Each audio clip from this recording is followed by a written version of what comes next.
सैनिक टाकळीत एमआयडीसी विरोधात आमरण उपोषण दखल न घेतल्यास शनिवारी रास्ता रोकोचा इशारा। सैनिक टाकळी प्रतिनिधी अचिन हेरवाडे।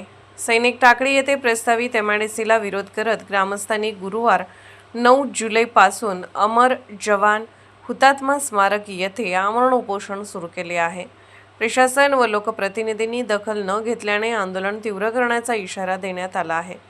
गावाच्या सैनिकी परंपरेला साजेशा सैनिक स्कूल, केंद्रीय विद्यालय, भरतीपूर्व प्रशिक्षण केंद्र, क्रीडांगण व माजी सैनिक हाऊसिंग सोसायटीची मागणी करत ग्रामस्थांनी एमआयडीसी रद्द करण्याची भूमिका घेतली आहे। दीपक पाटील, विनोद पाटील, अमर वासमकर आणि प्रदीप पाटील हे आमरण उपोषणात सहभागी आहेत। प्रशासनाने तातडीने निर्णय न घेतल्यास शनिवार 11 जुलै रोजी दुपारी 12 वाजता कुरुंदवाड चिकोडी मार्गावरील दसरा चौक येथे रास्ता रोको आंदोलन करण्यात येईल, असा इशारा आंदोलन अंकुशचे जिल्हाध्यक्ष दीपक पाटील यांनी दिला। यावेळी संभाजी पाटील, सिद्धू पाटील, राजेश कदम, आत्माराम पाटील, धनाजी पाटील, दत्ता दुर्गुडे, हनुमंत पाटील, अमर पाटील, सुनील कोष्टी, शिवाजी बाबर, नवनाथ पाटील यांच्यासह आजी माजी सैनिक, शेतकरी व नागरिक मोठ्या संख्येने उपस्थित होते। 18 शहीद जवानांच्या बलिदानानं पावन झालेले हे आमचे सैनिक टाकळी गाव आहे आणि या ठिकाणी शासनाकडून सैनिकांचा, गावकऱ्यांचा न विचार करता या ठिकाणी एमआयडीसी लादली जात आहे। या ठिकाणी असलेले गायरान जमीन त्या ठिकाणी दिली जात आहे।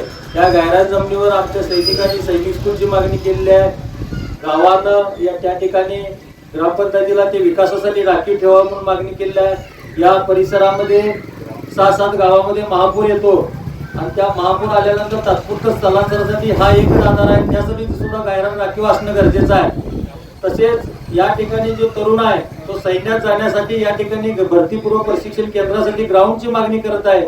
या सगळ्या मागण्या पुरतं डावलून या ठिकाणी तो शासनाकडून या ठिकाणी एमआयडीसी लादली जात आहे। या एमआयडीसी मुळे इथल्या परिसरातलं शेती, आरोग्य, जीवन सगळं बाधित होणार आहे आणि इथलं पाणी सुद्धा बाधित होणार आहे। इथलं पाणी सुद्धा कुठल्या शहराला दिलं जाणार नाही आणि जमीन आणि पाणी वाचवण्यासाठी आजचे आंदोलन आहे।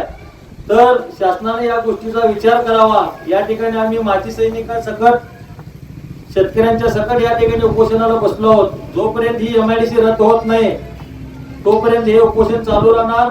या माजी सैनिकांच्या आणि इथल्या गावकऱ्यांच्या आणि इथल्या पंचक्रोशीतल्या नागरिकांच्या मागणीचा विचार करून शासनाने ही एमआयडीसी तात्काळ रद्द करावी ही मागणी आम्ही घेऊन या ठिकाणी बसलो। जय जवान, जय किसान।